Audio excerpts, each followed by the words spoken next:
ไปท่าขนาดขนาดนู้นอันนี้เป็นอะไรกันบ้างเวลาพูดว่ามาตาเทียมไว้เวลาจ้าไปทอดถวายไปแกวัดละหรือว่าติดกันนอน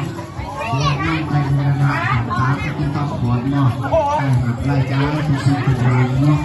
แล้วก็หยุดคนน้ำเด้อตัวกันเด้อวัตถุต้นเด้อว่าบ้านเนื้อบ้านไก่ว่าบ้านไก่บ้านไก่เนาะวันนี้จะง่ายว่าไปที่ทุกคนวางมาเป็นข้าวเหนียวเนาะส่วนมากที่ท่านข้าวท่านหาท่านของท่านของทุกแก่ทั้งแก่อย่างใช้ท่านของทุกแก่ท่านเนาะที่ขอกินกับเว็บไปที่ไหนกับเว็บไปพวกนั้นได้พวกนี้ก็ญาติที่นั้นได้ชมเงาเนาะที่ไม่แยกไม่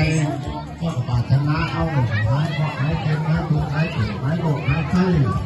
ไปนั่งที่เก่าเด้อที่ไม่น้อยที่ขายนี่ถูกที่ไส้เนี่ยอยู่พระราชขาปลาพวกเช็คบอลไหนพวกไก่บอลนี่เนาะ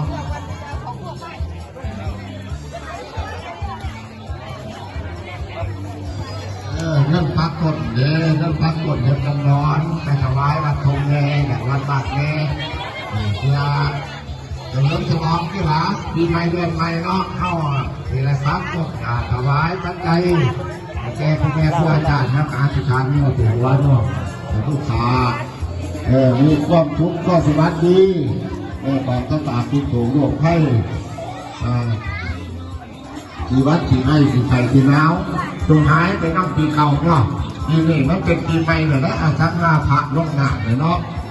ขอเชิญบุตรเชิญร้านเชิญพ่อเชิญแม่บัดไข่บัดไข่ที่หน้าความ